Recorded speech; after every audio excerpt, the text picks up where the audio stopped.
श्रीराम. साधक हो, सध्या आपण सद्गुरू श्री ब्रह्मचैतन्य गोंदवलेकर महाराज यांचे शिष्योत्तम परमपूज्य श्री केशवराव बेलसरे तथा बाबा बेलसरे यांच्या दृढ निश्चयात्मक साधन व संपूर्ण समर्पण या पैलूंनी ओतप्रोत आनंद साधना या आत्मचरित्रात्मक साधन वृत्तांताचे वाचन करणार आहोत. तसेच रविवारी श्री महाराजांच्या काही भक्तांचे अनुभव ऐकणार आहोत. परमपूज्य बाबा सांगतात, भजनामध्ये भावना जागी होऊन आनंदातिशय होण्याचा अनुभव मात्र 2 वेळा आला. एकदा गोंदवल्यास एकादशीच्या दिवशी भजनात जय जय श्रीराम चा घोष चालू झाला. त्याची गती वाढल्यावर एकाएकी माझ्या डोळ्यातून अश्रूंची धार वाहू लागली आणि मला परमानंद झाला.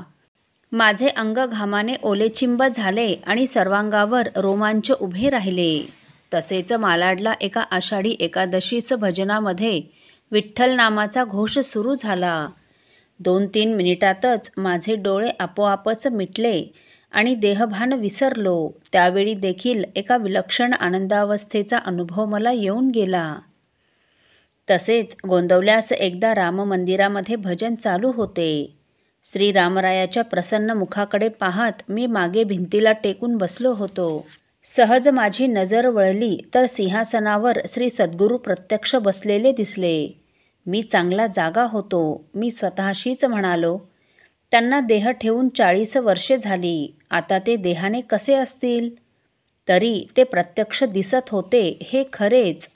इतक्यात श्री सद्गुरू उठले, मजकडे पाहून हसले आणि श्रीरामाला नमस्कार करून त्यांच्या खोलीकडे गेले.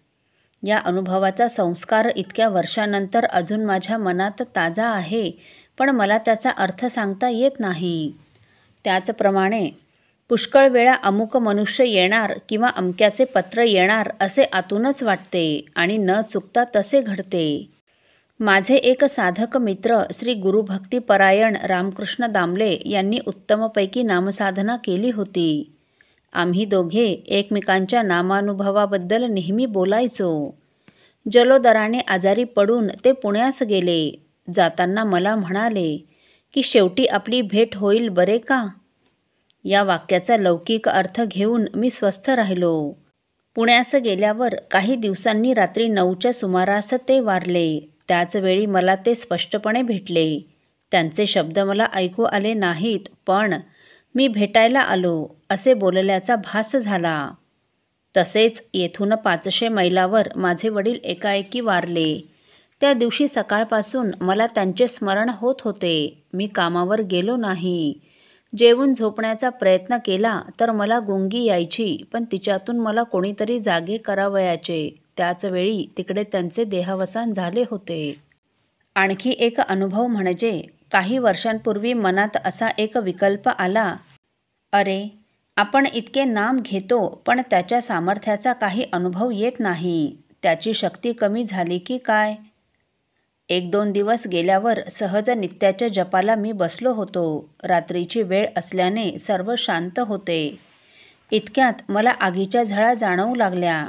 कोठे आग लागली असेल असे मनात येते.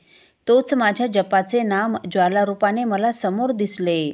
मग मात्र मला त्याचे भय वाटले आणि मी लगेच साष्टांग नमस्कार घातला. तेच नाम शांत आणि मंद प्रकाशात दिसू लागले. माझा विकल्प जळून गेला हे काय सांगायला हवे? असो. साधक हो, पुढील भागात देखील आपण परमपूज्य बाबांना आलेले पारमार्थिक अनुभव ऐकणार आहोत. श्रीराम समर्थ.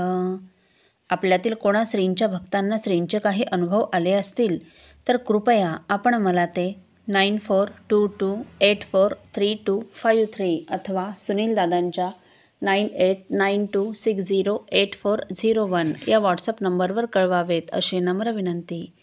श्रीराम समर्थ.